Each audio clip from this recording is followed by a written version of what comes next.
ছাদে দাঁড়িয়ে আছি আর চেয়ে আছি দূর আকাশের চাঁদের দিকে। কিন্তু আজকে চাঁদটা মনে হয় ওঠেনি। অনেক খুঁজলাম, কিন্তু আমার চাঁদটার মতো আকাশের চাঁদটাকে খুঁজে পাচ্ছি না। একজন মানুষ পড়াশোনা শেষ করে কাজ না করে বসে বসে খেলে বুঝতে পারবে বেকারত্বটা কতটা যন্ত্রণাদায়ক, যে আপনাকে না সুখে থাকতে দেবে, না আপনাকে শান্তিতে ঘুমাতে দেবে। শুধু মাথার উপর একটা কথাই চেপে বসবে, কখন চাকরি করবি, এভাবে বাবার টাকায় আর কতদিন খাবি।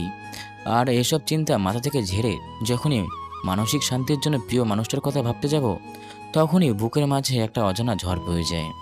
কারণ বেশ কিছুদিন ধরে খেয়াল করছি রিমি আমাকে এড়িয়ে চলছে। ফোন দিলে ব্যস্ত, না হয় রিসিভ করে বলবে একটু ব্যস্ত আছি, পরে কথা বলবো। কিন্তু সেই পরে আর ফিরে আসে না। পরিবার থেকে কথা শোনাচ্ছে, কাজ খুঁজতে, আর এদিকে প্রিয় মানুষটার অবহেলা করে যাচ্ছে। এসব ভাবতে ইচ্ছে করে নিজের জীবনটাকে শেষ করে দিই, কিন্তু না, আত্মহত্যা তো মহাপাপ, এটা করা যাবে না। ও, আপনাদের পরিচয়টা দিয়ে দিই, আমি রিফাত। মা বাবার দুমাত্র সন্তান, একটা বড় ভাই আছে, নাম আরাফাত। বাবার ব্যবসা দেখে। আমরা মধ্যবিত্ত না হলেও আমি গরিব, কারণটা বুঝিয়ে বলি। আব্বু তার ব্যবসা তার বড় ছেলেকে বুঝিয়ে দিয়ে এখন রেস্টে আছে। ঘর চলে বড় হয়ে টাকায়। যদিও আগে তেমন কোনো সমস্যা হতো না, এখন সমস্যা হয় যখন থেকে ভাইয়া বিয়ে করে। আর এটার জন্য হয়তো আপনাকে ডিটেলসে বোঝানো লাগবে না। আর আমার যেহেতু লেখাপড়া শেষ, সেহেতু বাবা মা প্রতিদিনই একটা কথাই বলে, আমি চেষ্টা করছি, কিন্তু চাইলে তো আর পাওয়া যায় না। তাই কি আর করার, মাথার উপর বেকারত্ব শব্দটা নিয়ে ভাইয়ার টাকায় খাচ্ছি। আর যার কথা বলছিলাম, মানে রিমি, সে হচ্ছে আমার ভালোবাসা। প্রায় 2 বছরের রিলেশন আমাদের, একে অপরকে পাগলের মতো ভালোবাসি। কিন্তু এই কয়েকদিনে তার অবহেলাগুলো আমার কলেজে এসে লাগছে। মানুষ সব সহ্য করতে পারে, কিন্তু প্রিয় মানুষের দেওয়া অবহেলাগুলো সহ্য করতে পারে না। এইসব ভাবতে ভাবতে হাতে থাকা ফোনটা বেজে উঠল। দেখি মিম, আমার মামাতো বোন, আমরা সমবয়সী, সবসময় আমার খোঁজ খবর নেয়, আমিও নেই। কিন্তু তার আচরণে বুঝতে পারি সে আমাকে পছন্দ করে, কিন্তু আমি না বোঝার ভান করি। এইসব বলতে বলতে ফোনটা রিসিভ করতেই অফিস থেকে বলে উঠলো, কি করো? ছাদে দাঁড়িয়ে আছি। খাবার খেয়েছো? না, তুমি? নিজের হবু জামাই না খেলে হবু বউ কি করে খাই? কি বললি? কই কিছু না, বলছিলাম আমিও খাইনি। আচ্ছা, ফুফা ফুফি কেমন আছে? আলহামদুলিল্লাহ ভালো। মামা মামি কেমন আছে? আলহামদুলিল্লাহ। আচ্ছা তাহলে রাখ, পরে কথা বলবো নে। আর একটু কথা বলি, তারপর না হয় রেখে দেবো। বোন আমার একটু কাজ আছে, তাই আসছি। ওই কুত্তা, আমি তোর কোন কালের বোন লাগি? আর একবার বোন বললে একদম বাড়ি এসে পিটিয়ে যাবো। হয়েছে, পিটাইছিস। বাই, আল্লাহ হাফিজ, এটা বলে ফোনটা কেটে দিলাম।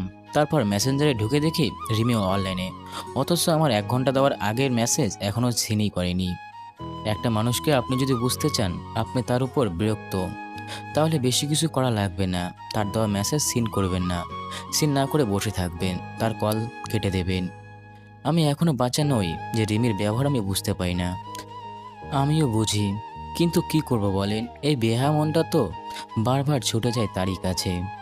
কখনো কাউকে যদি নিজের জীবন থেকেও বেশি ভালোবাসেন, তার জন্য সব কিছু করেন, কিন্তু তাকে কখনো বুঝতে দেবেন না যে আপনি তাকে প্রচুর ভালোবাসেন। আর জানেন তো, মানুষ সবসময় দুর্বল জায়গায় নিয়ে দুর্বল জায়গাতে বেশি আঘাত করে, যাতে আপনাকে ঘুরে দাঁড়াতে কষ্ট হয়। সে যখন আপনার প্রিয় মানুষটা জানতে পারবে আপনি তার প্রতি দুর্বল, তখন সে আপনাকে অবহেলা করতে শুরু করবে, আপনাকে ছেড়ে চলে যাবে। এটাই বাস্তব। যাক, এখন এসব কথা বাদ দেই। রিমিকে কল দিলাম। প্রথমে রিং পড়লো, বাট ধরলো না। দ্বিতীয়বারও সেম। তৃতীয়বার রিং ধরতে কলটা রিসিভ করলো। কেমন আছো রিমি? ভালো। কেন ফোন দিয়েছো? কেন, ফোন দিতে পারি না বুঝি? দেখো, তোমার নাটক দেখার জন্য আমি বসে নেই। কি বলার আছে তাড়াতাড়ি বলো। রিমির প্রতিটা কথা যেন বুকের মাঝে তীরের মতো এসে লাগছে।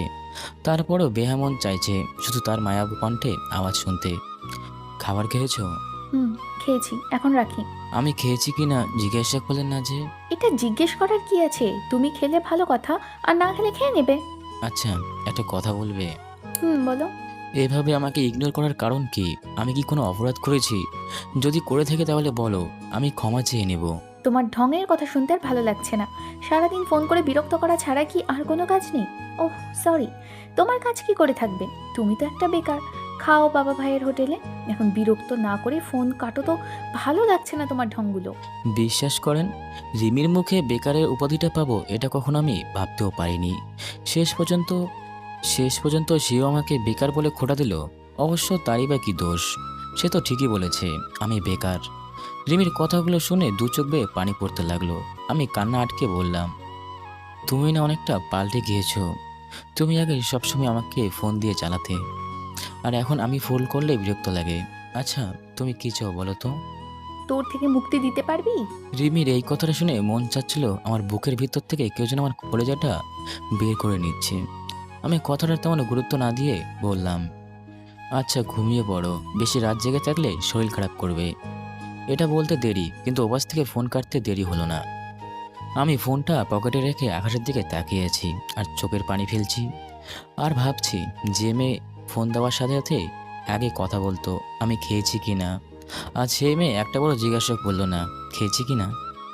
যে মেয়ে ফোন করে বলতো কেমন আছো, শরীর কেমন আছে, সবসময় যত্ন নেবে, সবসময় যত্ন নেবে বলেই আমার কান ঝালাফালা করে দিত, আজ সেই মেয়ে একটিবারও জিজ্ঞাসা করলো না কেমন আছি। তাছাড়া জিজ্ঞাসা করবে কেন? সে জানে আমি ভালো নেই, আর এটা জেনেও ওর কোনো লাভ নেই। আমি জানি সে এখন আর আমার নেই, সে হয়তো আমার থেকেও বেটার কাউকে পেয়েছে। কিন্তু কিন্তু আমি এখন তাকে ছাড়ছি না। তারও একটা কারণ, ওটা হচ্ছে আমি যদি এখন তাকে ছেড়ে দেই তাহলে আমি তাকে ছাড়া থাকতে পারবো না। চলে যাব বারবার তার কাছে ছুটে, মন চাইবে তাকে দেখতে, একটিবার পলক দেখি। আর আমি এটা করতে গেলে আমি তার মায়ায় আরো বেশি করে পড়ে যাব, আর হয়তোবা আমি পাগল হয়েই যাব। কিন্তু আমি এখন তাকে ছাড়ছি না দুটা কারণে। এক, সে আমার ভালোবাসা বুঝতে পারবে আর আমাকে আপন করে নেবে, হয়তোবা যেটা সম্ভব না। আর দ্বিতীয়ত হলো, সে আমাকে প্রচুর পরিমাণে অবহেলা করুক, যাতে করে আমার এই মনটা বলুক ওই মেয়ে তোর ভালোবাসার যোগ্য না, সে তোর ঘৃণার যোগ্য। আর আমি এই আশা নিয়ে বসে আছি। তাই অবশেষে আমি আর কিছু না বলে নিচে চলে যাচ্ছিলাম। এমন সময় ভাইয়ার ভাবি রুম থেকে কথা শুনতে পেলাম, যেহেতু সিঁড়ির পাশে রুমটা ভাইয়ার। এইভাবে আর কতদিন চলবে? আমাদের একটা ভবিষ্যৎ আছে, আমার মেয়ের একটা ভবিষ্যৎ আছে। তুমি এইসব কি একটু চিন্তা করো না? করি তো। তাহলে তুমি ওদেরকে খাবার কেন খাওয়াচ্ছ? ভাই একটা এত বড় হয়েছে, এখনো কি তোমার বাবা মাকে খাওয়াতে পারবে না? ও, খাওয়াবে কি করে? সে তো তোমারই তানি খায়। তুমি এসব কি বলছো? ওরা আমার পরিবার, আমি ওদের খাওয়াবো না তো কাকে খাওয়াবো? মানলাম ওরা তোমার পরিবার, কিন্তু এখন তো তোমার সংসার হয়েছে, আর পরিবার কিন্তু তোমার একার না, তোমার ভাইয়েরও। সে কোনো সংসারের হাল ধরছে না, সে কেন তোমার টাকায় বসে বসে খাচ্ছে? দেখো, এমন চলতে থাকলে একদিন তুমি ফকির হয়ে যাবা, আর তোমার ভাই তোমার খেয়ে তোমাকে চিনবে না, এই বলে দিলাম। ভাইয়ার ভাবে এই কথাগুলো শুনে আমি আর ওখানে দাঁড়িয়ে থাকতে পারছি না। এর জন্য লোকেরা বলে রূপের চেয়ে গুণ ভালো। রূপ ধুয়ে পানি খেলে আর সংসার তো চলে না। সংসার চালাতে হলে গুণের প্রয়োজন, আর এই গুণ সবার থাকে, কারো ভালো কারো খারাপ। আর খারাপ গুণটা জীবনের সব থেকে বেশি ক্ষতিকর।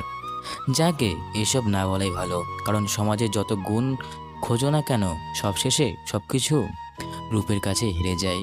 আমি এইসব কথা বলতে বলতে রুমে চলে আসলাম, বিছনায় শুয়ে পড়লাম। কিছুক্ষণ পর আম্মু আসলো খাবার প্লেটে নিয়ে। আমি আম্মুকে দেখে শোয়া থেকে উঠে বসলাম। আম্মু তুমি? রাতে খেলি না, তাই তোর জন্য খাবার নিয়ে আসলাম। নে বাবা, তুই খেয়ে নে। না আম্মু, আমার খেতে ইচ্ছে করছে না, তুমি খাবার নিয়ে যাও। বাবা, তোর কি হয়েছে আমি বুঝতে পারছি। আমরা বাবা মা হয়ে তোর সাথে অনেক অবিচার করছি, তাই না বাবা? এটা কি বলছো বাবা তোমরা? আমার সাথে কিছু করনি, আমার সুখের জন্য অনেক কষ্ট করেছো। আচ্ছা, তুই এমনটা কেন করলি? দেখ তো, তোর একটা ভুলের জন্য আজ তুই কত কষ্ট পাচ্ছিস। আম্মু আমি কিছুই করিনি, ভাই পড়াশোনা কম করেছে কিন্তু ব্যবসা ভালোভাবে বোঝে, তাই ব্যবসা করছে। তাছাড়া আমার পড়াশোনা সবে শেষ হলো, আমি কিছু একটা করে ফেলবো। তাই বলে কি তুই নিজের ভাগটা ওকে দিয়ে দিবি? দেখবি এটার জন্য তুই পস্তাবি একদিন। আরে আম্মু, বাবা কি কম করেছে? বসে বসে খেলে তো চলবে। বাবা, বাবার টাকায় বসে বসে সারা জীবন খেতে পারবি, কিন্তু নিজের টাকা না কামালে কেউ তোকে মূল্য দেবে না, এটা মনে রাখিস। আম্মু থাক, এইসব কথা বাদ দাও, খাইয়ে দাও। তারপর আম্মু খাইয়ে দিয়ে চলে গেল। এখন আপনাদের একটা কথা বলি, আমার ভাগের ব্যবসা বলতে ভাইয়া যে ব্যবসাটা করতেছে ওইটা আমার বাবার, সেহেতু ওটাতে আমাদের দুজনকারই ভাগ আছে। কিন্তু বড় ভাইয়া ছোট থেকে পড়াশোনাতে অতটা ভালো ছিল না, তাই বাবা ভাইয়াকে তার সাথে ব্যবসায় কাজে ঢুকিয়ে দিল। আর ভাইয়ার বাবা অনেক পরিশ্রম করে ব্যবসাটাকে অনেক বড় করেছে। তাই এই ব্যবসার পুরো ভাগ হচ্ছে ভাইয়ার। আর এটা হবেই না কেন বা? আমাকে তো পড়াশোনা করিয়েছে, এখন আমার লেখাপড়া শেষ, আমি কিছু একটা করতে পারবো, তাই না? শুধু একটু সময়ের অপেক্ষা। কারণ সময় মানুষকে অনেক কিছু শিখিয়ে দেয়, যেটা একটু আগে আমি হালকা পেয়েছি। এইভাবে চলে গেল আরও কিছুদিন। এখন রিমির অবহেলা আরও বেশি মাত্রায় বেড়ে গিয়েছে। কিছু বললে গালাগালি করে, বেকার বলে আর ছ্যাঁচড়া বলে ফোনটা কেটে দেয়। এতে আমি তেমন কিছু মনে করি না, কারণ সে তো আমার প্রিয় মানুষ। সে যদি গালাগালি অপমান করে শান্তি পায়, তাহলে পাক না। আজ একটা অফিসে ইন্টারভিউ দিলাম, অনেক ভালো হয়েছে। মনে হয় চাকরিটা পেয়ে যাব, আর থাকবে না বেকারক নামক উপাধি। কিছুক্ষণ ওয়েটিং রুমে বসে থাকলাম। এমন সময় একটা লোক এসে আমার নাম সহ আরও 4 জনকে ডেকে বলল, অভিনন্দন, আপনাদের 4 জনকার চাকরি হয়েছে। আপনারা আগামী মাসের 1 তারিখ থেকে জয়েন করবেন। আমি এটা শুনে এতটা খুশি হয়েছি যে আমি কাউকে বলে বোঝাতে পারবো না। তাই আমি আল্লাহর কাছে কোটি কোটি শুকরিয়া আদায় করলাম। অবশেষে আমার উপর বেকারক নামক উপাধিটা সরবে। 1 তারিখ আসতে এখনো 10 দিন বাকি। এই 10 দিন অনেক মজা করব। এমন সময় মনে মনে ভাবতে ভাবতে অফিস থেকে বের হলাম। রিমিকে কল দিলাম, কারণ আজকে আমি চাকরি পেয়েছি। এই খুশিতে আজকে ওর সাথে সারা দিন ঘুরবো। দুবার রিং হতে ফোনটা কেটে দিল। আমি আবারও দিতে রিমি রিসিভ করে বলতে লাগলো, কি হয়েছে, তোমার সমস্যা কি? দেখছো না ফোন কেটে দিচ্ছি, তারপরে কেন কল দিচ্ছ? তোমাকে একটা কথা বলার ছিল, তাই কল দিলাম। তাড়াতাড়ি বলো। আজকে বের হতে পারবে? অনেক দিন হলো দেখা করি না। যখনই দেখা করতে বলি তখনই ব্যস্ত। চলো না আজকে একটু দুজন ঘুরে আসি। পারবো না, অনেক কাজ। আজ না হয় কাজটা বাদ দাও, এত করে বলছি, চলো না। তোর ঘুরতে মন চাইলে ঘুর গিয়ে, আমি তোর সাথে ঘুরতে পারবো না, আমার অনেক কাজ আছে। আমার থেকে কি তোমার কাজটাই বেশি ইম্পর্টেন্ট? তোর থেকে আমার কাজ বেশি জরুরি। এখন কল রাখতো, বিরক্ত করিস না। নিজে চলে আরেকজনের টাকাতে সে নাকি অন্যজনকে ঘোরাবে। এই বলে ফোনটা কেটে দিল। রিমির কথাটা বিড়বিড় করে বললেও স্পষ্ট করে বলেছে, যা শুনে আমার কানে না, আমার সোজা বুকে এসে লেগেছে। আজকে অনেক খুশি ছিলাম, ভেবেছিলাম সুখবরটা রিমিকে আগে দিই, কিন্তু সে যা বলল তা শুনে বলার ইচ্ছেটাই মরে গেল। এখনও সেই পুরোনো কথাগুলো মনে পড়লে হাসি আসে। এই মেয়েটাই আমার পিছনে পড়ে থাকতো, আমাকে কি না সে ভালোবাসে, এটাই হচ্ছে তার ভালোবাসা। এই মেয়েটাই আমার হাত ধরে বলেছিল, জীবনে যতই বাধা আসুক না কেন, কখনো আমি তোমার হাত ছাড়বো না। হ্যাঁ, সে তার কথা রাখার জন্য হয়তো আমাকে এমনভাবে অবহেলা করছে যাতে করে আমি তাকে ছেড়ে চলে যাই। কিন্তু এই বেহায়া মন তো তাকে ছাড়তে চায় না, কারণ আমি যে তাকে অসম্ভব ভালোবাসি। এসব কিছু না ভেবে দোকান থেকে মিষ্টি নিয়ে বাড়ি চলে আসলাম। বাসায় যেতে প্রথমে আম্মুর কাছে গিয়ে আমার পা ধরে সালাম করলাম। আম্মুকে বললাম, আম্মু এই নাও মিষ্টি খাও, আমার চাকরি হয়ে গেছে। আলহামদুলিল্লাহ বাবা, আমি জানতাম আল্লাহ তোর উপর রহম করবে একদিন। আম্মু, আব্বু কোথায়? তোর আব্বু তো দোকানে গিয়েছে। ও আচ্ছা, তাহলে আমি রুমে যাই। এটা বলে রুমে এসে ফ্রেশ হয়ে বিছানায় শুয়ে ফোন টিপতে লাগলাম। ফোন টিপছিলাম, এমন সময় আমার রুমে কারো আগমন ঘটলো। মাথা উঁচু করে তাকিয়ে দেখি ভাবি। আরে ভাবি, আজ হঠাৎ আমার রুমে, কিছু বলবেন কি? না, সবাই খাবার টেবিলে অপেক্ষা করছে, তাই তোমাকে ডাকতেই চলে আসলাম। চলো খাবার খেতে যাবা। আচ্ছা, আমি আসছি, আপনি যান। তাড়াতাড়ি আসবা কিন্তু, তা না হলে খাবার ঠান্ডা হয়ে যাবে। আর আমি ভাবি যাওয়ার দিকে তাকিয়ে একটা মুচকি হাসি দিয়ে বললাম, হায় রে স্বার্থপর মানুষ, স্বার্থ ছাড়া কিছুই বোঝে না, আর টাকা ছাড়া তো কিছুই চেনে না। আজ বিয়ে হয়েছে 1 বছর, অথচ আমাকে খাবারের জন্য ডাকা তো দূরের থাক, আমার সাথে ভালো মতো ঠিকভাবে কথাও বলে না। যেখানে দেখা হতো সেখানে খোঁচা মেরে কথা বলতো। আর আজকে কত আদর করে ডাকছে, সবে মানি পাওয়ার। তোমার কাছে টাকা আছে তো তুমি অনেক মূল্যবান, আর তোমার কাছে টাকা নেই তো তুমি ময়লার স্তূপ। হায় রে বাস্তব, এটাই বাস্তব। আর কিছু না বলে নিজে চলে গেলাম খাবার খেতে। আমি খাবার টেবিলে বসতে যাব, ভাবি আমাকে দেখে বেড়ে দিচ্ছে। মাংসের পিসটা যেটা বড় ওটাই দিচ্ছে। ভাবির এসব ভাবির কাণ্ড দেখে আমি না, আব্বু আম্মু দেখে তারা অবাক। কেউ কিছু না বলে খাবার খেতে শুরু করলাম। খাবার শেষে উঠতে যাব তখনই ভাইয়া বলে উঠল, তারিফাত, তোর অফিসের জয়েন ডেট কখন থেকে? জি ভাইয়া, সামনের মাসের 1 তারিখ থেকে, এখনও 15 দিন বাকি আছে। এই নে, টাকাগুলো রাখ, তোর কি কি দরকার ওগুলো কিনে নিস। হঠাৎ আমাকে টাকা দেওয়ার মানে কি ভাইয়া? কেন, বড় ভাই হিসেবে কি তোকে টাকা দিতে পারি না? তা কেন পারবো না, কিন্তু আজ হঠাৎ করে দিচ্ছ, ওটাই বললাম। কারণ তুমি মনে করে দেখো তো, আমাকে তুমি কবে টাকা দিয়েছিলে? আমি কখনো তোমার কাছে থেকে টাকা খুঁজছি কি না? কারণ তোমার কাছ থেকে টাকা তো লাগতোই না। বাবা আমাকে টাকা না চাইতে টাকা দিয়ে দিত। কিন্তু সেদিন ফাইনাল পরীক্ষার ফর্ম ফিল আপের জন্য বাবার কাছে টাকা চাইতেই বাবা টাকা দিয়েছিল। কিন্তু 1,000 টাকা কম ছিল বলে তোমার কাছে পাঠিয়ে দিয়েছে। সেই 1,000 টাকা নিতে গিয়ে আমি অনেক খুশি হয়েছিলাম, তোমার কাছে খুশি মনে টাকা চেয়েছিলাম। কিন্তু তুমি কি বলেছিলে? তোমার কাছে টাকা ছিল না। কিন্তু আমি যাওয়ার 5 মিনিট পরেই তোমার বউ, মানে ভাবি, তোমার মানিব্যাগ থেকে 5,000 টাকা বের করে নিছে। ওই দিন তোমাকে বড় ভাই দায়িত্ব হিসেবে পালন করা ছিল, কিন্তু ওটা তুমি পারলে না। কিন্তু কিন্তু আজ আমার টাকার প্রয়োজন না, হাতে টাকা বের করে দিচ্ছ। ব্যাপারটা কেমন জানি হজম হচ্ছে না। আমার কথা শুনে ভাইয়া মাথা নিচু করে দাঁড়িয়ে আছে। যত যাই হোক, এতদিন যখন টাকা ছাড়ে চলতে পারছি, তাহলে সামনেও চলতে পারবো, এটা বলে আমি আমার রুমে চলে আসলাম। ঘুমাচ্ছিলাম, এমন সময় ফোনটা বেজে উঠলো। ঘুমটা ভেঙে গেল। তাকিয়ে দেখি আমার বন্ধু আসিফ। আমি ফোন রিসিভ করতেই বলে উঠলো, মামা তুই কোথায়? আমি তো বাসায়। কেন?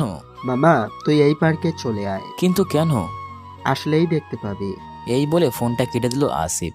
তারপর আমি ফ্রেশ হয়ে রেডি হয়ে অফিসে বলা পার্কে এসে আসিফকে কল দিলাম। কই তুই? দক্ষিণ দিকের আম গাছটার কাছে চলে আয়।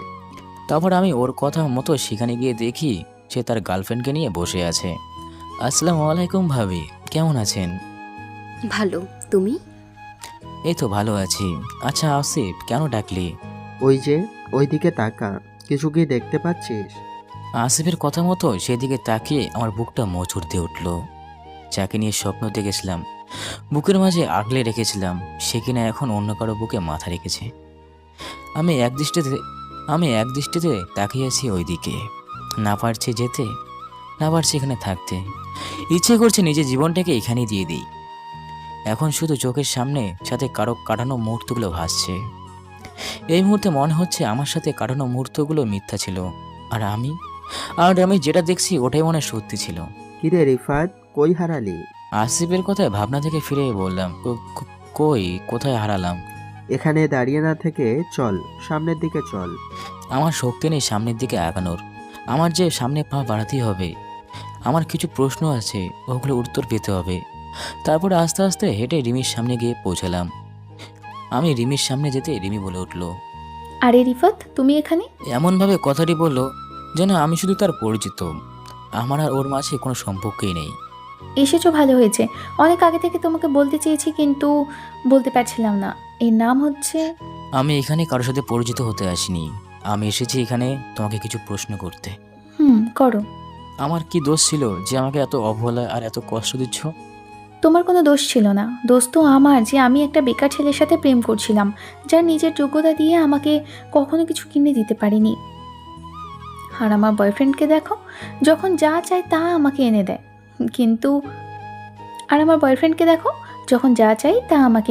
কোনো কিছুর কমতি রাখে না আমার জন্য। তুমি কি আমাকে ওর ভালোবাসা দেখাচ্ছ নাকি টাকা? যেটা দেখায় তুই তো কখনো ওর মতো করে কিছু দিতে পারবি না, কারণ আমি তো আগে একটা ফকিন্নির সাথে প্রেম করছিলাম। ও আচ্ছা, এই কথাটা কি তখন তোমার মনে ছিল না? যখন তুমি আমার পিছন ঘুরতে, আমি তখন বেকার ছিলাম। এই কথাটা কি তোমার তখনও মনে ছিল না? যখন তুমি আমার হাত ধরে বলতা আমি তোমাকে কখনো ছেড়ে যাব না, আর তোমার কি এটাও মনে ছিল না আমি ছিলাম ছাত্র আর পড়া শেষে হব আমি বেকার? তখন যদি মনে থাকতো তাহলে কি তোমার মতো একটা ছেলের সাথে প্রেম করে আমার সময় নষ্ট করতাম? ও, তাহলে আমার সাথে কাটানোর সময়গুলো ছিল তোমার কাছে টাইম পাস? বাহ রিমি বাহ, তোমার কোনো তুলনা হয় না। আমি কখনো তোমাকে বলিনি আমার সাথে টাইম পাস করতে। আমি তো তোমাকে কখনো বলিও নি আমার সাথে রিলেশন করতে। আমি তোমাকে কখনো বলিনি আমাকে মিথ্যা স্বপ্ন দেখাতে। তারপরে আমার পিছনে ঘুরে আমাকে তোমার প্রতি আসক্ত করে এখন বেকারত্ব বলে দূরে সরিয়ে দিচ্ছ। আমার থেকে বেটার কাউকে খুঁজে নিলে। আচ্ছা, আমাকে বেকার বলে দূরে সরিয়ে দেওয়াটা কি তোমার মূল কারণ ছিল, নাকি তোমার এটাই কাজ, একটা ছেড়ে আরেকটা ধরা? রিফাত, মুখ সামলে কথা বলবে। চুপ, একদম চুপ।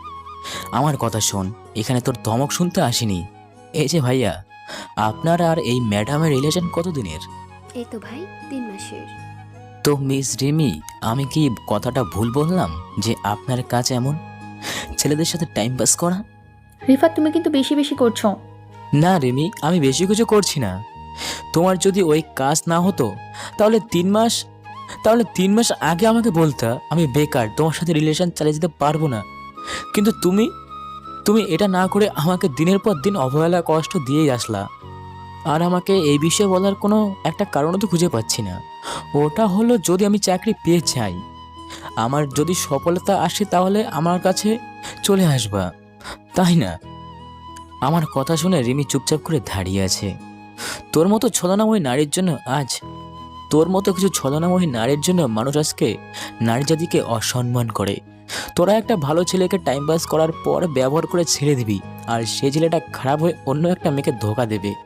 তোদের জন্য আজ ভালোবাসার মূল্যই চলে গেছে। সবশেষে একটা কথা বলি, তোকে আমি অনেক ভালোবাসি। আর এই হাতের উপর হাত রেখে কাঁধে মাথা রেখে যতগুলো স্বপ্ন তুমি দেখিয়েছিলে সবগুলো স্বপ্ন পূরণ করার ছিল আমার, আর তুমি সব কিছু নিজেই ভেঙে দিলে। এটা বলতে গিয়ে আমার চোখ দিয়ে পানি পড়াতে লাগলো। অনেক ভালোবাসতাম তোকে, সে ভালোবাসার মূল্যটা তুমি দিলে না। এই কথাগুলো বলে সেখান থেকে চলে আসলাম। জীবনে মা বাবার পরে আমি যে মানুষটাকে সব থেকে বেশি ভালোবেসেছিলাম সেই মানুষটাই আমাকে বলে আমি নাকি টাইম পাস করেছিলাম। জীবনে কখনো নিজেকে এতটা অসহায় লাগেনি, আর যতটা কথাগুলো শুনে অসহায় লাগছিল। সেদিনের পর থেকে আমি কেমন জানি হয়ে গেলাম, বুঝতে পারছিলাম না। আমার এই হতভাগা মনটাতে যে নারীটা ছিল একটা ছিল ছলনাময়ী, বুঝবো কি করে? সে তো আমার পুরো জীবনটা জুড়ে ছিল। সেদিনের পর থেকে আমি হয়ে গেলাম এক ধরনের ধোঁকাবাজ বাটপার।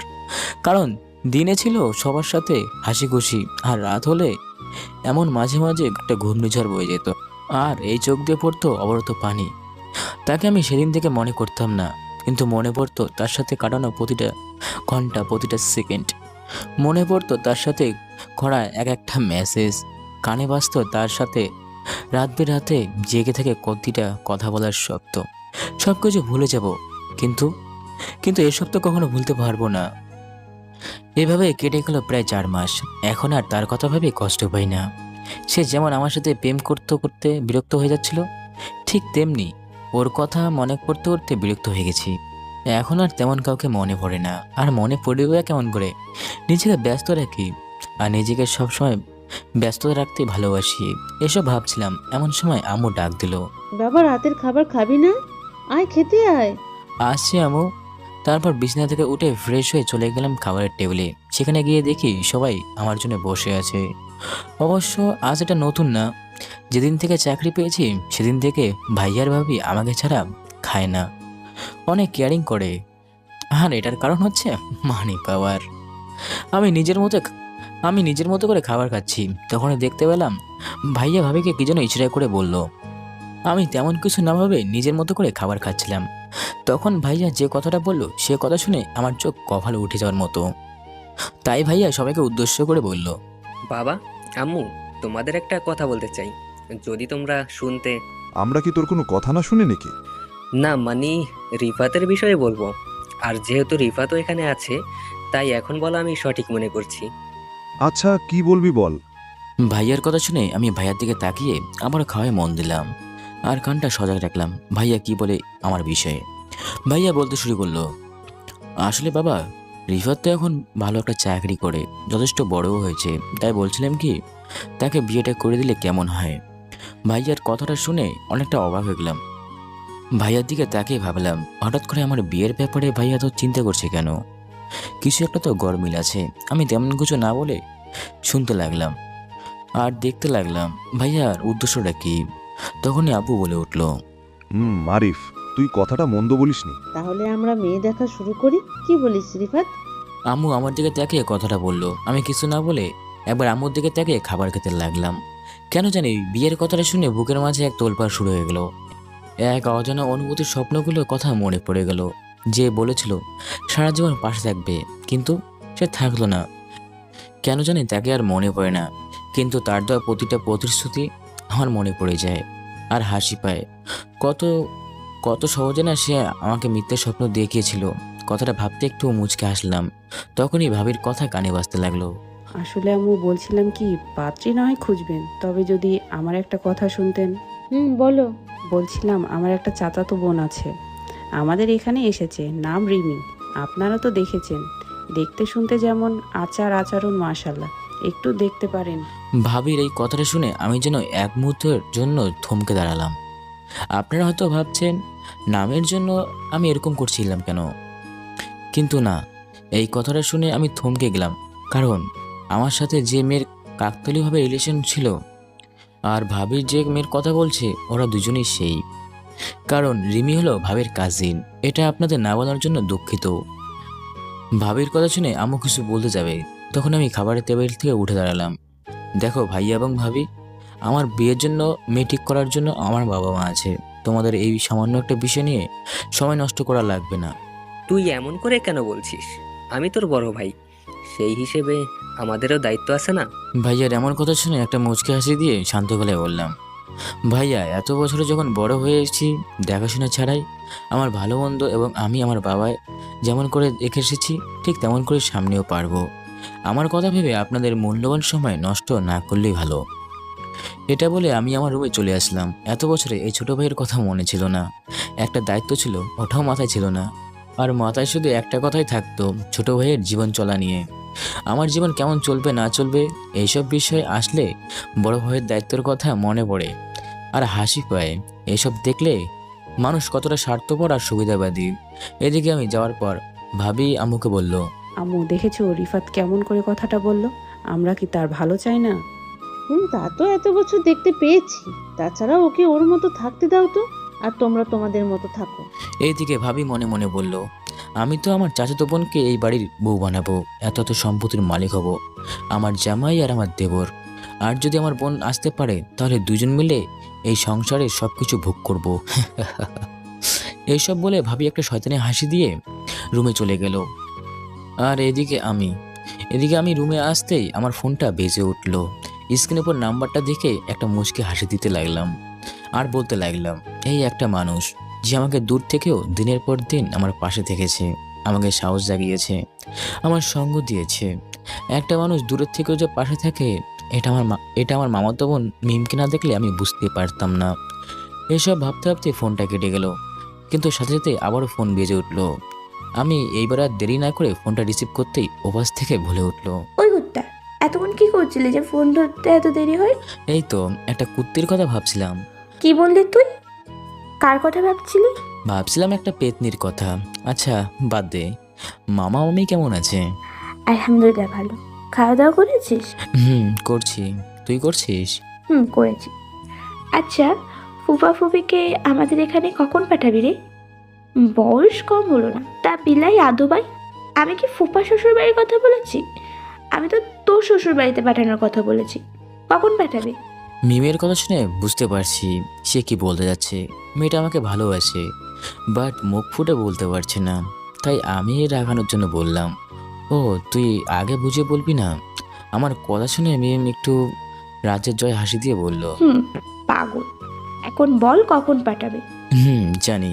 তবে আজ বিয়ের কথা উঠতে ভাবি বলছিল ওনার একটা চাচাতো বোন আছে নাকি, অনেক সুন্দর, আর তাকে আব্বু আম্মু দেখেছে।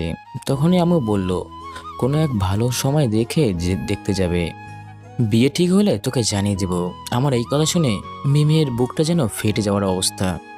তার মনে মাঝে এক তুমুল ঝড়ের আগমন ঘটেছে। সে কাঁপা কাঁপা গলায় বলল, ও ভালো।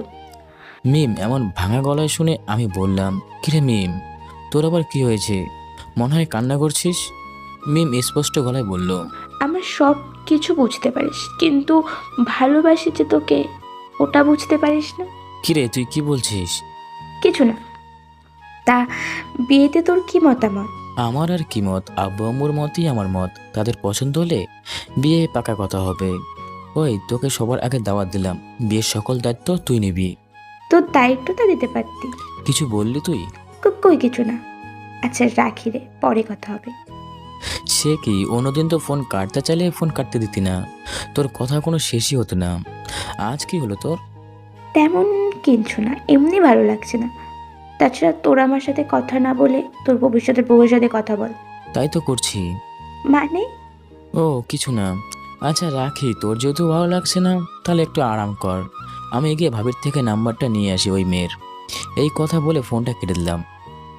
পাগলিটা মনে হয় কষ্ট পেয়েছে, এত কষ্ট না পেয়ে বলে দিলে তো হয়। যাকে আমি আর ওইরকম পিড়িতে আর পড়ছি না, ডিরেক্ট বিয়ে করে আটকাবো, তার আগে কিছু না। এইদিকে মিম ফোন কেটে দিয়ে হেলান দিয়ে বসে বসে বলতেছে, রিফাত, তুমি কি আমাকে কখনোই বুঝতে পারবে না? আমার নীরবে ভালোবাসা প্রকাশ, রাগ দেখিয়ে কথা বলা, রাগীভাবে শাসন করা, নীরবে দূর থেকে তোমার পাশে থাকা, এই সব কি তুমি বুঝতে পারবে না? আমি কি তোমার ভালোবাসার যোগ্য না? বারবার নীরবে বোঝাতে চেয়েছি, অস্পষ্ট পথে স্পষ্টভাবে বোঝাতে চেয়েছি, তারপরও কেন বুঝতে পারো না? তুমি কি জানো না, মেয়েরা ভালোবাসার পথ দেখায়, আর সেই পথ মেয়েদের হাত ধরে ছেলেকে হাঁটতে হয়। মেয়েদের আর আমার স্বপ্ন কি কখনোই পূরণ হবে না? তুমি কি কখনো আমার হাত ধরে হাঁটবে না? আমি কি কখনো তোমার বুকে মাথা রেখে ঘুমাতে পারবো না? হয়তো এমনটাই হবে, স্বপ্নটা আমার রয়ে যাবে, কিন্তু পূরণ হবে অন্য কারোর মাধ্যমে। এইসব ভাবতে ভাবতে কখন যে মিমের চোখে পানি চলে এসেছে সে নিজেও যায় না। তার ভাবনায় ব্যাঘাত ঘটালো তার ফোনের রিংটনের আওয়াজে। ফোনটা হাতে নিতেই দেখতে পেল তার বান্ধবী মনি ফোন দিয়েছে, তাই সে রিসিভ করে বলল, হ্যাঁ। কিরে মিম, কি অবস্থা তোর? আলহামদুলিল্লাহ, তোর? আলহামদুলিল্লাহ।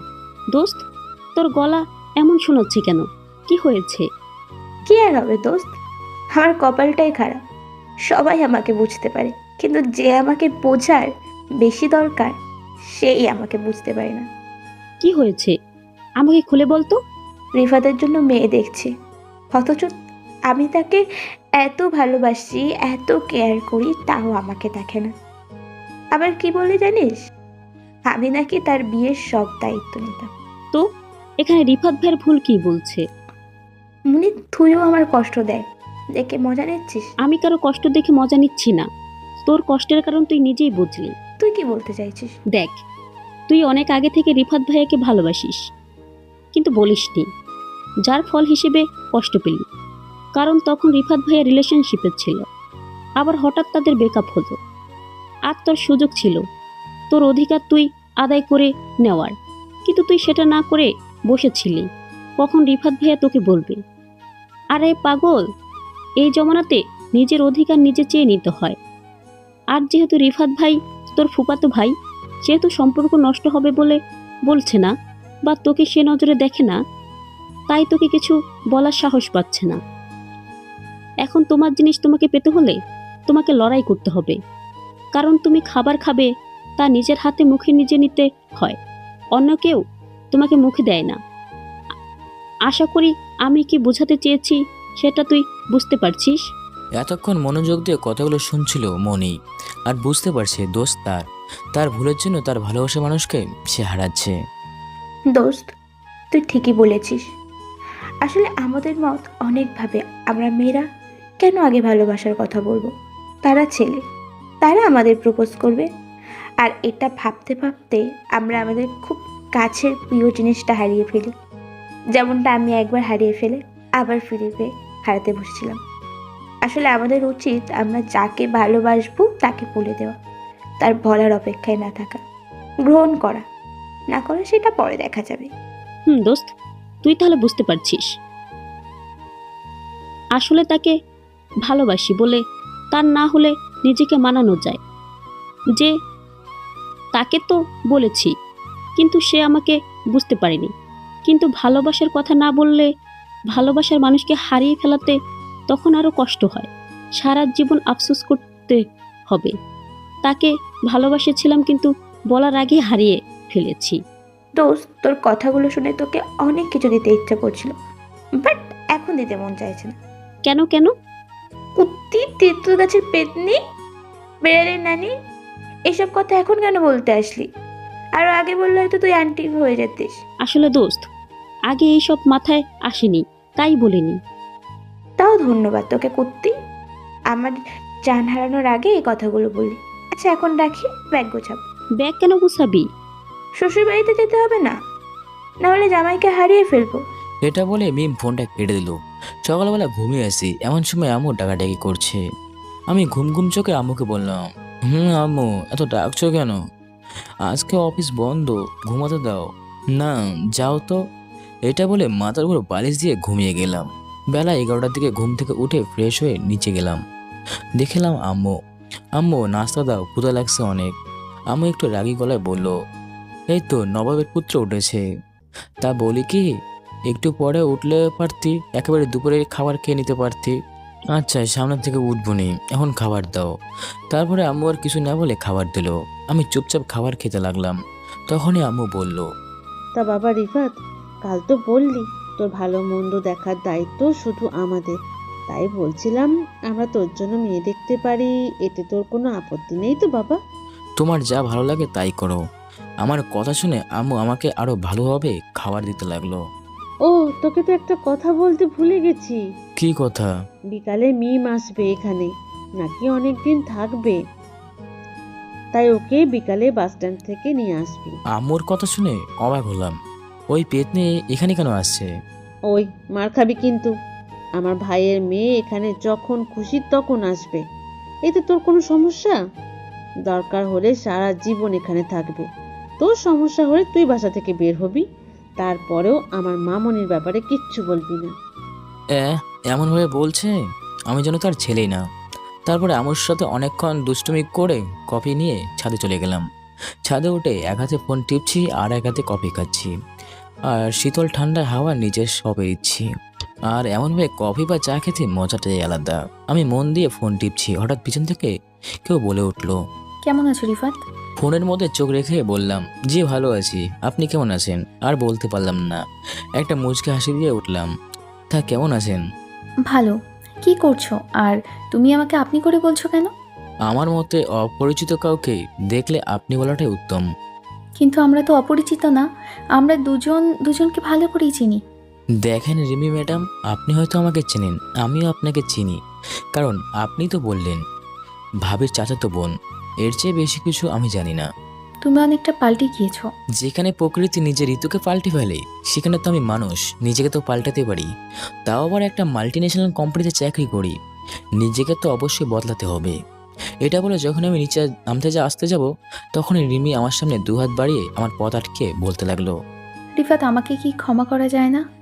কিসের ক্ষমা? রিফাত, আমি তোমাকে অনেক কষ্ট দিয়েছি, তোমার সাথে ব্রেকআপ করে অনেক বড় ভুল করেছি, আবার তোমাকে অনেক অপমানও করেছি। সব ভুলে গিয়ে কি আমরা আবার আগের মতো হতে পারি না? আমার কোলে মাথা রেখে দেখা স্বপ্নগুলো সত্যি করতে? আমি তোমাকে অনেক ভালোবাসবো, শুধু একটা সুযোগ দাও রিফাত। আমি কথা শুনে একটা মুচকে হাসি দিয়ে বললাম, জানেন, আপনার মতো একটা মেয়ে আমার পিছন পিছন ঘুরে ভালোবাসি বলে, কিন্তু বেকার বলে ছেড়ে চলে গেছে। রিফাত, আমি কথা দিচ্ছি আর কখনো ছেড়ে যাব না। প্রথমে যেভাবে ভালোবেসেছিলাম, এখন আবার সেইভাবেই ভালোবাসবো। অনেক কথা দিয়েছিল সারা জীবন পাশে থাকবে, কিন্তু 2 বছর হওয়ার আগে চলে গিয়েছে।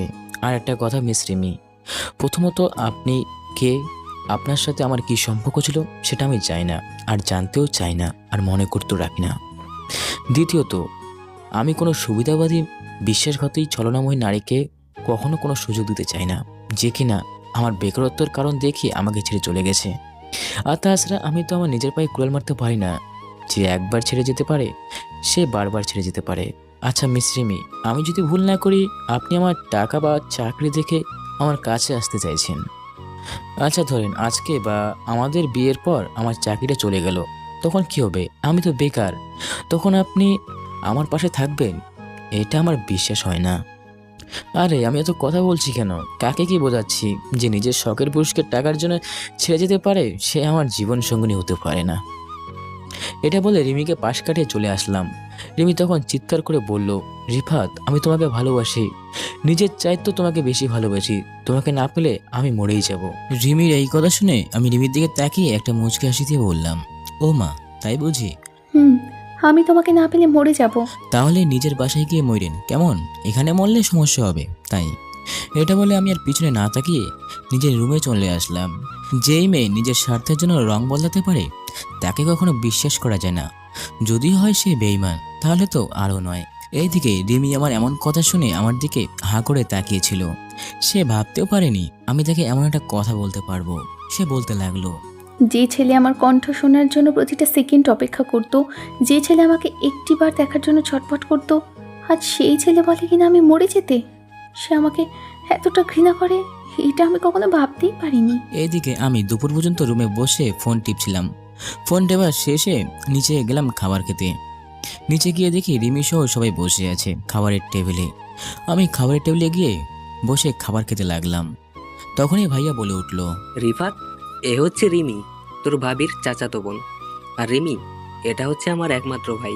ভাইয়ার এমন কথা শুনে দুজন দুজনের দিকে তাকালাম। আমি একটা মুচকি হাসি দিয়ে আবারও খাবার খেতে মন দিলাম। তখনই ভাইয়া আবারও বলে উঠল, রিফাত, তুই যদি কিছু মনে না করিস তাহলে একটা কথা বলতাম। আমি খেতে খেতে বললাম, যা বলার বলে ফেলেন। আজকে তো তোর অফিস নেই, তুই যদি একটু রিমিকে নিয়ে বিকেলে ঘুরে আসতি। ভাইয়া অফিস তো তোমার নেই, তাহলে তুমি ওনাকে নিয়ে ঘুরে আসতে পারো। তার থেকে বড় কথা, উনি তোমার শালি হয়। চাইলে আমি পারি, কিন্তু তুই নিয়ে গেলে ভালো হয়। দুইজন সমান বয়সের, একে অপরকে ভালো করে চিনতে পারবি, বুঝতেও পারবি। আমার এত চেনা জানা বোঝা লাগবে না, তোমার শালি তুমি ঘুরতে নিয়ে যাও গা। আর তাছাড়া আমি পারবো না, আজকে মিম আসবে, তাকে নিয়ে আসতে স্টেশনে যেতে লাগবে। তাহলে রিমিকেও সাথে নিয়ে যা। দেখ, সে এখন নিজেকে নিজের মতো গুছিয়েছে, ওর ভালো ও এখন বুঝতে শিখেছে, তাই ওর ব্যাপারে আমি কিছু বলতে পারবো না।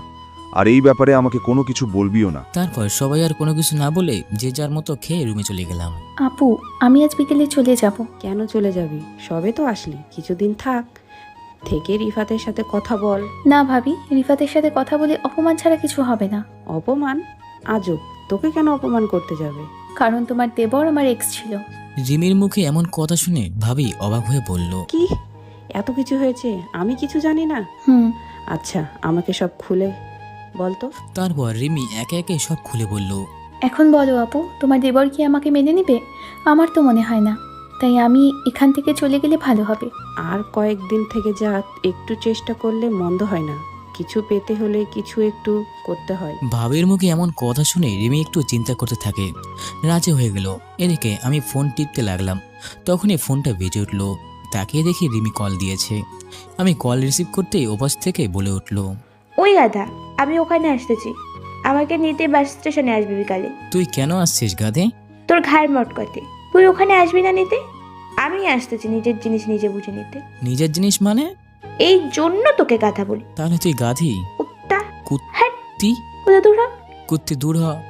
এই, তোকে তো আমি দেখে নেব। আগে আয়, তারপর মন ভরে দেখে নিস। এটা বলে মিম ফোন কেটে দিল। আমি আর কিছু না ভেবে ফোন টিপতে যাব, তখনই খেয়াল করলাম আমার রুমের দরজার সামনে কেউ একজন দাঁড়িয়ে আছে। তাকে দেখি এটা রিমি। কার সাথে ফোনে কথা বলছো? আমি যার সাথে কথা বলি তাতে আপনার কি? আচ্ছা, তুমি এমনভাবে কথা বলছো কেন? আমার ইচ্ছা। আচ্ছা, আমাকে কি আবার ফিরিয়ে নেওয়া যায় না? সময় কি ফিরিয়ে নেওয়া যায় না, তাই আমিও হারিয়ে যাওয়া জিনিস আর ফিরে পেতে চাই না। তুমি তো আমাকে অনেক ভালোবাসতে, তাহলে এমন কেন করছো? আমি একটা মুচকি হাসি দিয়ে বললাম, যাকে ভালোবাসা যায় তাকে কখনো ঘৃণা করাও যায় না। সো এসব আলতু ফালতু কথা না বললে ভালো হবে। এটা বলে আমি ওয়াশরুমে চলে গেলাম। কি এমন দরকার এমন মেয়ের সাথে কথা বলার, যে কিনা স্বার্থের পিছনে ঘোরে? আজকে আমার আছে তাই আমার কাছে আসতে চাইছে, আর কালকে যখন আমার কাছে থাকবে না তখন আমাকে লাথি মেরে চলে যাবে। তাই এইসব মেয়েদের থেকে দূরে থাকাই ভালো। আমি ফ্রেশ হয়ে রুমে এসে রেডি হয়ে নিচে চলে গেলাম। আমাকে সালাম দিয়ে বেরিয়ে পড়লাম। আমি এমনি সালাম করি, কোথাও ঘুরতে গেলে আমাকে সালাম দিয়ে বের হই। আমি বাসা থেকে বের হয়ে বাইক নিয়ে বের হলাম। উদ্দেশ্য কিছুক্ষণ ঘুরে রিমিকে নিতে যাব। তারপর কিছুক্ষণ ঘুরে বাস স্ট্যান্ডে চলে গেলাম।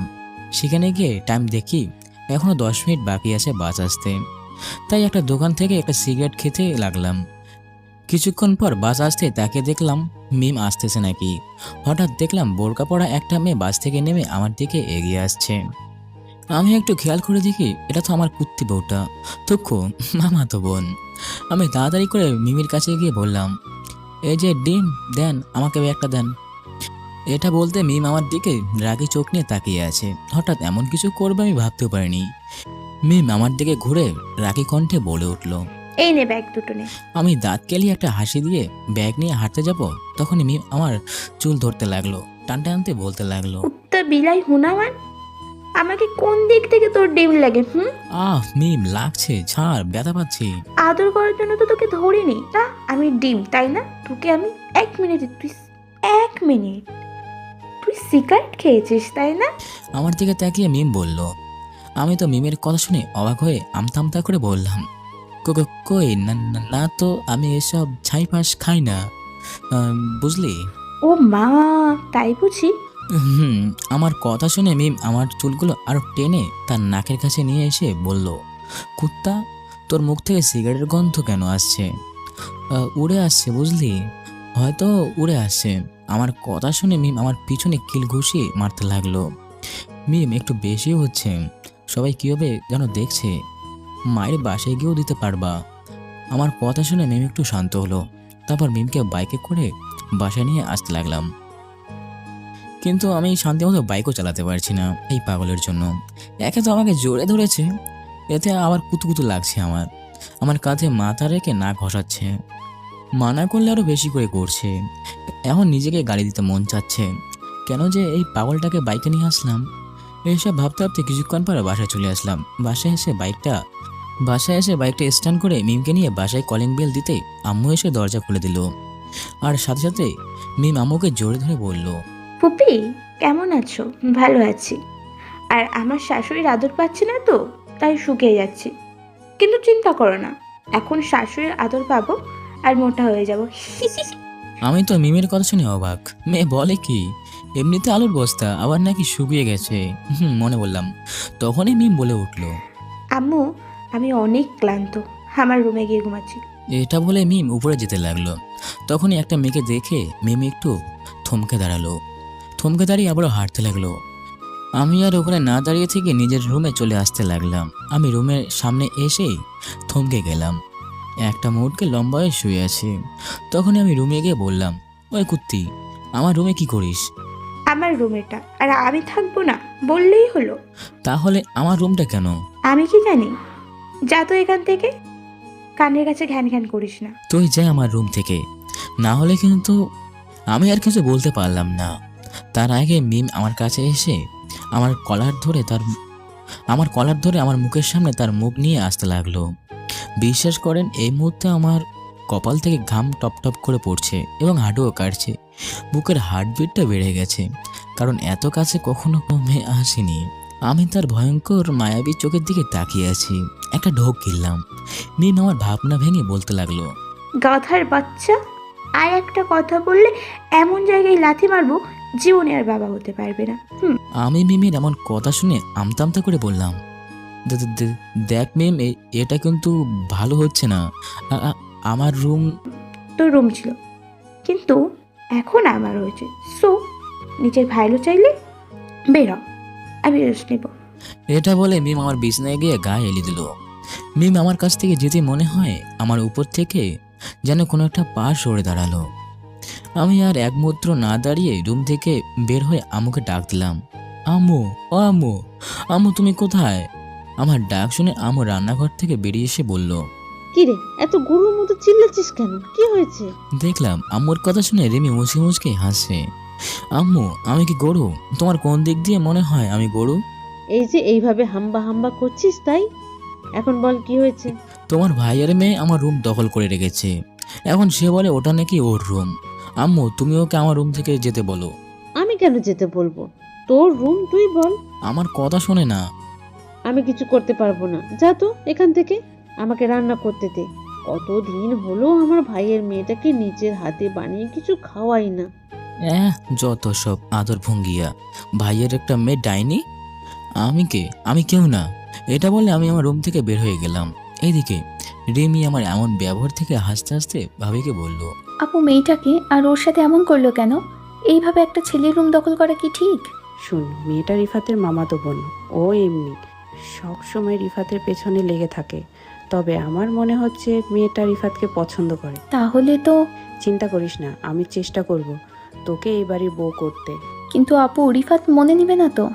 সে তোর ওপর অভিমান করে আছে, তোর দায়িত্ব তার অভিমান ভাঙানো। ওটা তুই করবি। রিমি আর কোনো কিছু না বলে চলে গেল। এদিকে আমি রাত 8টা পর্যন্ত আসিফের সাথে আড্ডা দিয়ে বাসায় চলে এসে গিয়ে ফ্রেশ হলাম। তারপর রুমে এসে বিছনায় বসতে যাব, কোথা থেকে মিমি এসে বলল, ওই মেয়েটাকে? কোন মেয়ে? যেটাই বাড়িতে খুরখুর করে, সেই মেয়ে। ওটা ভাবির বোন। ওর থেকে দূরে থাকবি, তার নজর ভালো না। সেটা তোকে বলতে হবে না। এটা বলে মিম রেগে আমার জামার কলার ধরে বলতে লাগলো, আমার সাথে ভাব দেখাবি না বলে দিলাম।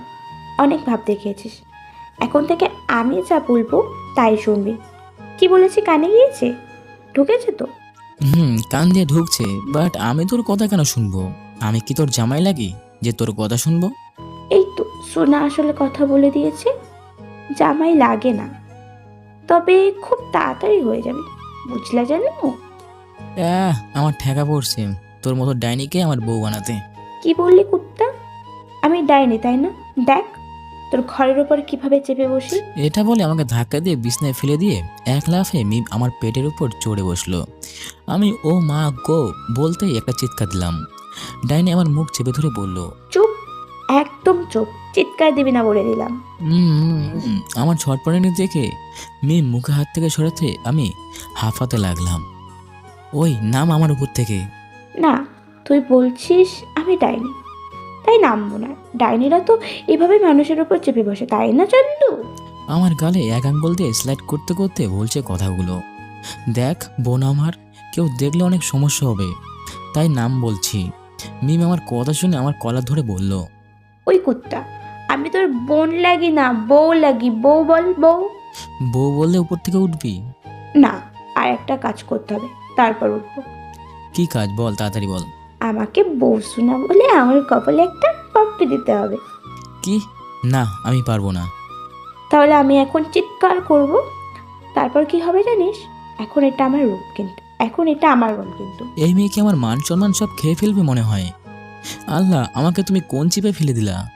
কি হলো, ডাকবো নাকি? আমি আর ডাকতে দিলাম না। কি মেয়ে রে বাবা! আমি তাড়াতাড়ি মিমের মুখ চেপে ধরে বললাম, আমি রাজি। এটা বলে মিম আমার মুখ ছেড়ে দিয়ে বলল, বউ শোনো, আমার এটা নাও উম্মা। তারপর মিমও আমার কপালে একটা পাপ্পি দিয়ে আমার উপর থেকে উঠে লজ্জা পেয়ে দৌড়ে চলে গেল। এদিকে আমি তো অবাক হয়ে এই ডাইনির লজ্জা দেখছি। এখন আমি আমার ভবিষ্যৎ দেখছি। কে জানে, ভবিষ্যৎ হলো আমার অন্ধকার। এদিকে মিম কেমনভাবে দৌড়াতে দেখে ভাবির কিছুটা সন্দেহ হচ্ছে, তাই ভাবি আমার রুমের সামনে এসে আস্তে আস্তে করে উকিয়ে দেখছে। আমি কেমনভাবে যেন লাজুকভাবে হাসছি। ভাবি এটা দেখে আর বুঝতে বাকি রইল না, তাই ভাবি তাড়াতাড়ি করে ভাইয়ের কাছে গিয়ে বলতে লাগলো, এই শুনো, তোমার মামাতো বোনটা কখন যাবে এখান থেকে? ভাইয়া ল্যাপটপ থেকে চোখ ফিরিয়ে বলল, হঠাৎ ওর যাওয়া আসার জন্য তোমার এত মাথা ঘামানোর কি আছে? আছে তাই বলছি, তার মতিগতি আমার ভালো ঠেকছে না। দেখছো না, সারাক্ষণ রিফাতের পেছন লেগে থাকে, তার রুম দখল করে রেখে ফেলেছে। ওরা মামাতো ভাই বোন, তাদের মধ্যে হালকা ঝগড়া খুনসুটি হবেই, এতে তোমার সমস্যা কোথায়? আছে সমস্যা, তুমি যাবে না তোমার ভাইয়ের সাথে? আমার বোনের বিয়ে দিতে যাচ্ছি, আর দেখো ওইদিকে তোমার বোনটা আমার বোনের হবু জামাইয়ের সাথে লেগে থাকে। আমি কিন্তু কালকে ছোট আব্বুকে আর আম্মু আসতে বলেছি রিমির বিয়ের ব্যাপারে কথা বলতে। দেখো, পাগলামি করিও না। তুমি আমার ভাইকে চিনো না, সে তোমার বোনকে বিয়ে করবে না মানে করবে না। ওটা কালকে দেখা যাবে, আজকে এই ব্যাপারে আব্বুর সাথে কথা বলছি। তুমি যা করার করো, এতে আমি নেই। এটা বলে ভাইয়া কাজ করতে লাগলো। এদিকে কিছুক্ষণ পর খাবার খেতে ডাক দিল। আমি খাবার খেতে চলে গেলাম। আমি গিয়ে মিমের পাশে বসতে রিমি আমার দিকে যেন কেমন করে তাকিয়ে আছে, সেদিকে আর খেয়াল না দিয়ে খাবার খেতে লাগলাম। তখনই মিম বলে উঠল, শ্বশুর আম্মু, কালকে আব্বু আম্মু আসতেছে বিয়ের ব্যাপারে কথা বলতে। মিমের কথা শুনে আমার গলা দিয়ে ভাত আটকে গেল। আমি সাথে সাথে কাশতে লাগলাম। আমাকে পানি দিয়ে বললো, আর আস্তে আস্তে খাবা তো। এদিকে আমি পানি খেয়ে সবার দিকে তাকিয়ে দেখি ভাইয়া ভাবি রিমি আমার দিকে কেমন করে তাকিয়ে আছে। তখনই আমু বলে উঠল, কি বলিস, ভাইয়া ভাবি আসছে আর আমাকে কিছু বলেনি? আমি বলতে মানা করেছি। তখন ভাইয়া বলে উঠল, আম্মু, কিসের বিয়ে? কার বিয়ে? কেন, মিম আর রিফাতের? আমার অনেক আগে থেকে ইচ্ছা ছিল মিমের সাথে রিফাতের বিয়ে দেব, আর ভাইয়া ভাবি আর মিমও রাজি। তা রিফাত কি রাজি? রিফাত আমাদের পছন্দের মেয়েকে বিয়ে করবে সেটা আগে বলে দিয়েছে। কি বলিস রিফাত? আমি কি বলবো বুঝতে পারছি না, তাই মাথা নিচু করে খাবার খেতে লাগলাম। এদিকে ভাবি এইসব কথা শুনে কি বলবে বুঝতে পারছে না, আর রিমি হঠাৎ করে খাবার না খেয়ে চলে যেতে লাগলো। ভাইয়া, আপুটার কি হলো, হঠাৎ চলে গেল যে? আমি জানি না। এদিকে আমি মিমকে খোঁজা দিয়ে বললাম, আচ্ছা তোর লজ্জা শরম নাই? এইভাবে সবার সামনে কেউ কি বিয়ের কথা বলে? চুপচাপ খেতে থাক, না হলে সবার সামনে জড়িয়ে ধরে দেবো, কারণ অর্ধেক লাইসেন্স পেয়ে গেছি আমি। কুত্তিটার কথা শুনে আমি আর কোনো কিছু না বলে চুপচাপ খেয়ে ছাদে চলে গেলাম। ছাদে যেতে যে আমার সাথে এমনটা হবে সেটা আমি কখনো ভাবতেও পারিনি। আমি ছাদে গিয়ে পকেট থেকে সিগারেট বের করে যখনই ধরাতে যাব তখনই কেউ একজন আমাকে পিছন থেকে জোরে ধরে ফোপাতে লাগলো। প্রথমে ভয় পেয়ে গেছিলাম, ছাদে ভুট্টু তো আবার আমাকে চেপে ধরে নাকি। না, পরে বুঝলাম এটা একটা মেয়ে। আমি তাকে ছাড়ানোর চেষ্টা করতেই ওপাশ থেকে কান্না কণ্ঠে বলে উঠলো, প্লিজ তুমি এমনটা করো না, তোমার পাশে অন্য কাউকে মানতে পারবো না। আমি মেয়েটার কণ্ঠ শুনে বুঝতে পারলাম এটা রিমি। আমি রিমিকে ছাড়িয়ে আমার সামনে এসে বললাম, দেখেন আপনি কিন্তু বেশি বাড়াবাড়ি করছেন। আমি আপনাকে ভুলে গেছি, আমি আপনাকে মেনে নিতে পারবো না। কেন মেনে নিতে পারবে না? তুমি চাইলে সব সম্ভব। চাইলে সম্ভব আপনাকে মেনে নিতে, কিন্তু মেনে নেব না। কারণ আমি আপনার মতো স্বার্থপর না আর বেইমান না। আমি পারবো না ওই মেয়েটাকে ঠকাতে, যে মেয়ে আমি আমার ভালোবাসার আগের থেকে ভালোবাসে। আমি পারবো না ওই মেয়েটাকে ঠকাতে, যে মেয়ে আমার দুঃখের সময় পাশে ছিল। আর যখন আমাকে আপনি বেকার বলে দূরে ঠেলিয়ে অন্য ছেলের হাত ধরেছেন, তখন সেই মেয়ে আমাকে বেকার বলেও দূর থেকে আমার হাত ধরে বলে, তুমি পারবে রিফাত, আমি তোমার পাশে আছি। বিশ্বাস করেন, সেই মেয়েটাকে আমি ঠকাতে কোনো মতেই পারবো না। কারণ এই যুগে সেই মেয়ের মতো কোনো মেয়ে হয় না। তার প্রতি বিশ্বাস রাখা যায় যে আমি যদি কখনো পথে বসে যাই তখনও সে আমার হাত ছাড়বে না। আর আমি আমার জীবনে তাকে ভালোবাসবো আর ভালোবাসি। এতক্ষণে রিমি মনোযোগ দিয়ে কথাগুলো শুনছিল আর তখনই বলল, তাহলে আমার কি হবে? আমি যে তোমাকে চাই, আমি যে তোমার প্রতি আসক্ত।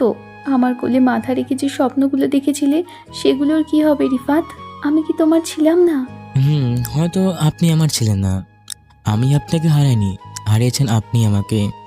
দুজনে স্বপ্ন দেখেছিলাম, আমি দেখেছিলাম সত্যি করার জন্য, কিন্তু আপনি মুখে বলেছেন মনে রাখার জন্য। ছেড়ে যাওয়া আর ফেলে আসা অতীত কখনো পেরিয়ে আনা হয় না।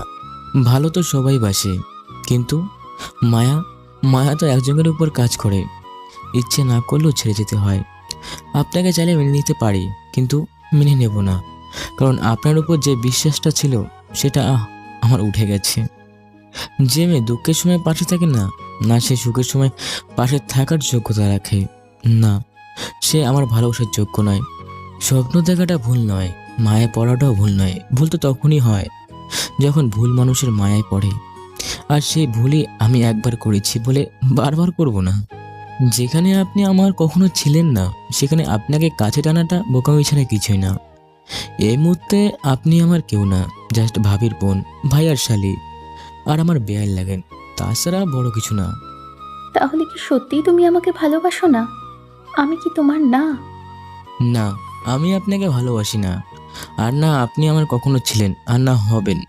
তারপরেও আপনার সাথে যতটুকু সম্পর্ক রয়েছে সেটা না হয় আমার জীবনের একটা শিক্ষা। সেটা হলো জীবনের সঠিক মানুষের মূল্য দিতে শেখা। এই কথাগুলো বলা শেষ করতেই যেন মনটা আমার অজানা হালকা অনুভব করছিলাম। আমার কাছে মনে হয় 1000 বছরের বুকের উপর চাপা থাকা পাথরগুলো আজ কলেজ থেকে সরে গিয়েছে। একসময় যার জন্য কান্না করে বালিশ ভেজাতাম, যাকে পাওয়ার জন্য প্রতিটা মুহূর্ত পাগলের মতো ছটপট করতাম, আজ তাকে নিজের কাছ থেকে দূরে ঠেলে দিতে পারলাম। কেন জানি না কষ্ট হচ্ছে না, আমার আরো মনটা না হালকা হচ্ছে। আমি যার কাছ থেকে মানসিক শান্তি পেতাম আজ মনে হচ্ছে সে দূরে থাকলে মানসিক শান্তি পাওয়া যায়। যেখানে বিশ্বাস নেই সেখানে না ভালোবাসা থাকে না মায়া। আমি যাকে নিজের থেকে বেশি ভালোবেসেছি, যার প্রতি আমি আসক্ত, তার উপর থেকে যদি বিশ্বাস উঠে যায় তখন আপনারা সেই ভালোবাসায় সেই মায়ায় সব কিছুই বিরক্ত হয়ে যাবে। তাকে সহ্য হবে না, সব কিছুর উপর বিশ্বাস উঠে যাবে। যে যাই হোক, কখনো মানুষকে বিশ্বাস নিয়ে খেলা করিয়েন না। যাই হোক, ছোট মানুষ হয়ে অনেকগুলো কথা বলে ফেলেছি, ভুল হলে ক্ষমা করে দেবেন। এখন গল্পে ফেরা যাক। আমি রিমিকে কথাগুলো বলে যখন ছাদ থেকে নামার জন্য দরজায় পার হব তখনই আমার সামনে রিমি এসে পড়ে গেল। আমি মিমের দিকে তাকিয়ে দেখি মিমের চোখগুলো রক্তবর্ণ করেছে। তাকে দেখে আমি ভয় পেয়ে গেলাম, সে অনেক রাগ করেছে।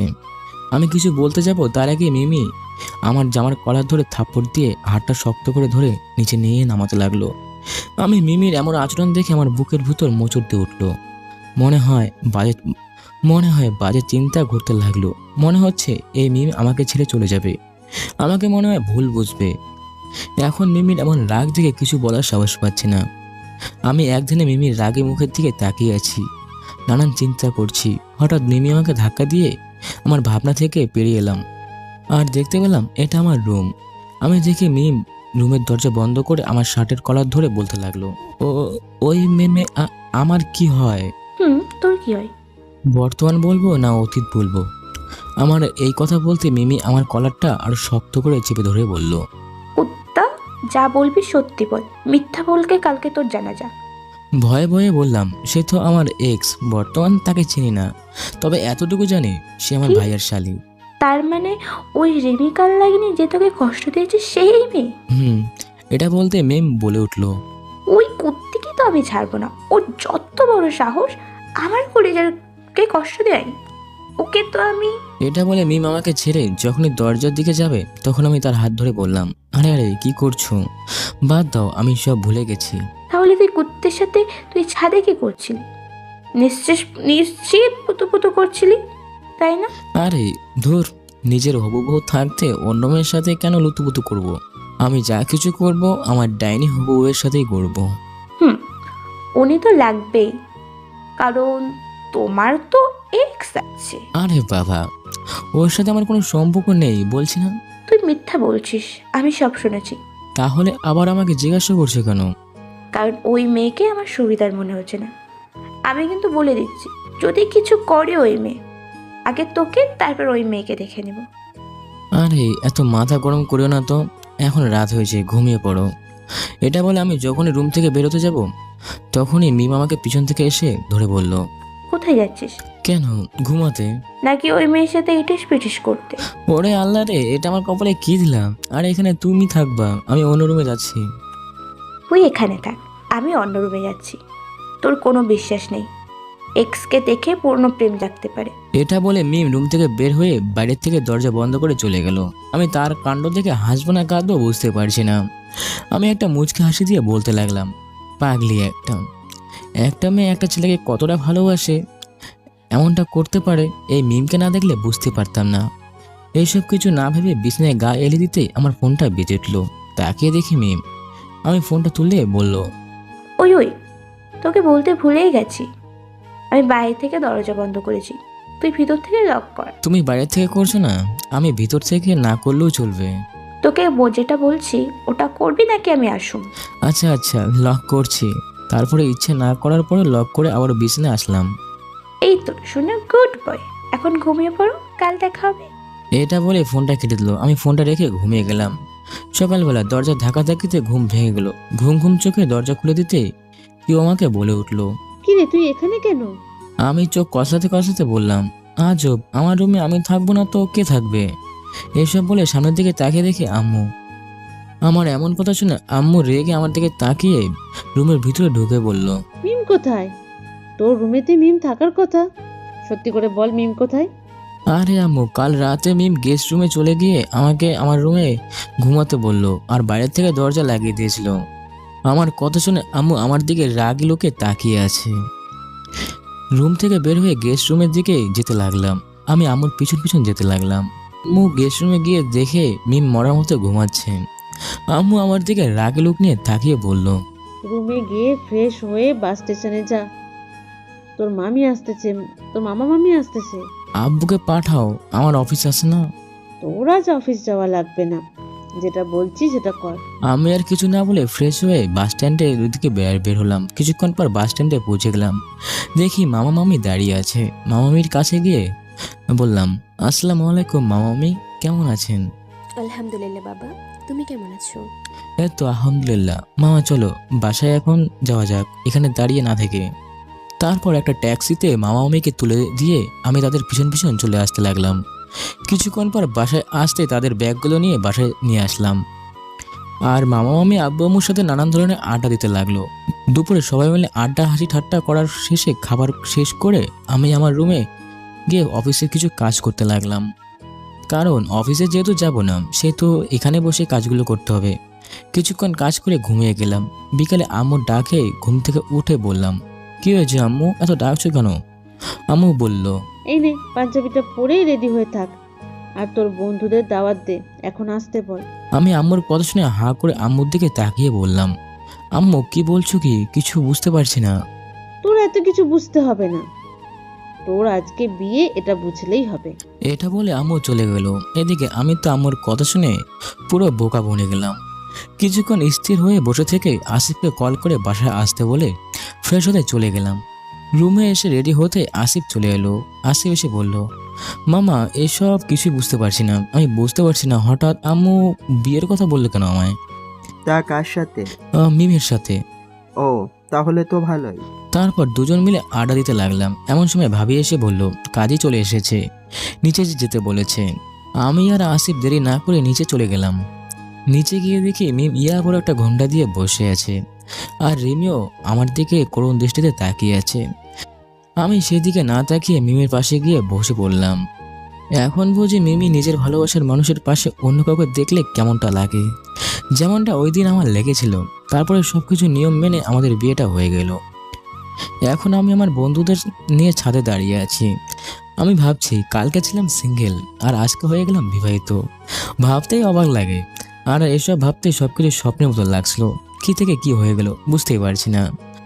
রাত 10টা পর্যন্ত দুই বন্ধু মিলে ছাদে আড্ডা দিলাম। এখন রওনা হলাম নিজের রুমের দিকে। নিজের রুমের দিকে হাঁটতে যাচ্ছি, ততই বুকের হার্টবিট বেড়ে যাচ্ছে। এক পা দু পা করে কাছাকাছি চলে এলাম। আমার এমনটা হচ্ছে কেন নিজেও জানি না। দরজার সামনে গিয়ে দাঁড়ালাম। আসিফ বলে উঠলো, কি রে মামা, এখানে দাঁড়িয়ে আছিস কেন? মামা ভয় লাগছে রে, পুরো শরীর কাঁপছে। তোর ভয়ের কুস্তি মারি। এটা বলে আসিফ আমাকে ধাক্কা দিয়ে রুমের ভিতরে ঢুকে দিল। আমি রুমের ভিতরে ঢুকে দেখতে পেলাম রুমটা খুব সুন্দরভাবে সাজানো, তার থেকে সুন্দরভাবে একটা ফুল বসে আছে। আমার সেই দিকে বেশি নজর যাচ্ছে। ফুলটা মানে মিম আমার আশা টের পেয়ে ঝট করে নেমে আমাকে সালাম করতে গিয়ে আমি তো তাকিয়ে বললাম, এই আমার পা ধরে সালাম করতে হবে না, বুকে এসো, মুখ দিয়ে সালাম করতে হবে। এটা বলে মিমকে আমি বুকে জড়ে নিলাম। মিম আমাকে জড়ে ধরে হঠাৎ কান্না করে দিল। আমি তার কান্নার আগামাগা কিছু বুঝতে পারলাম না। তাকে বুক থেকে ছেড়ে থুতনিতে হাত রেখে বললাম, তারপর চোখের জল মুছে দিয়ে বললাম, এই পাগলি কান্না করছো কেন? বিশ্বাস করো রিফাত, আমি তোমাকে অনেক ভালোবাসি। যখন থেকে ভালোবাসা বুঝতে শুরু করি তখন থেকে তোমাকে ভালোবাসি। যখন শুনলাম তোমার অন্য মেয়ের সাথে রিলেশন আছে তখন ইচ্ছে করছিল জীবন দিয়ে দিতে, কিন্তু মা বাবা আর নিজের ভালোবাসার মুখের দিকে তাকিয়ে আর জীবন দিতে পারিনি। আমি কখনো ভাবতে পারিনি তুমি কখনো আমার হবে। আমি মিমকে আবারও আমার বুকে টেনে নিয়ে বললাম, কখনো হারার আগে হার মানবে না। তোমার ভালোবাসায় আমাকে তোমার করে পেয়েছে, বুঝলাম। আজ তুমি যদি মরে যেতে তাহলে আমাকে কে সাহস দিত, কে আমাকে দূর থেকে পাশে থাকার অনুভূতি জাগাতো? আজ তুমি আছো বলে আমি আছি। সো এরপর থেকে এমন আলতু ফালতু কথা চিন্তা মাথায় রাখবে না, নয়তো তোমার খবর করে ছাড়বো। এমন কিছু করব না যদি তুমি আমার পাশে থাকো। এই দেহে মরণ ছাড়া কখনো তোমার হাত ছাড়বো না। এটা বলে মিমকে আরো শক্ত করে জড়ে ধরলাম। তারপর বললাম, আচ্ছা এত তাড়াতাড়ি বিয়ে কেন দিল আব্বু আম্মু? চাইলাম তোমার সাথে কিছুদিন প্রেম করব, কিন্তু তার হলো না। প্রেম এখন করবা, এখন না সারা জীবন প্রেম করিও কেমন? তাছাড়া বিয়ে আব্বু আম্মু আজকে দিতে চাইনি, আমি আজকেই করেছি তোমাকে। কেন? তোমাকে একবার হারিয়ে পেরেছি, আর হারাতে চাই না আমি। আমার কেন জানি ওই রিমির হাবভাব ভালো লাগেনি, তাই আজকে বিয়ে করে ফেলেছি। প্রেম পীড়িত সব এখন করি, সমস্যা নেই। তারপর আমি তোমাকে হারাতে চাই না, বুঝলে? বুঝলাম আমার পাগলি বউ। এখন চলো অজু করে 2 রাকাত নামাজ পড়ে নেই, কেমন? চলো। তারপর দুজনে অজু করে 2 রাকাত নামাজ পড়ে আদায় করে আমাদের সামনের জীবনের জন্য দোয়া করলাম। হ্যালো ভিউয়ার্স, তো আপনাদের মনের মধ্যে প্রশ্ন আসতে পারে আমাদের বাসরাত বিড়াল মারা কি হইলো? তো ভিউয়ার্স, আমরা সামনের গল্পে বিড়াল অবশ্যই মারবো। হ্যাঁ, আপনাদের সেখানে থাকতে হবে কিন্তু। আসসালামু আলাইকুম। সমাপ্ত।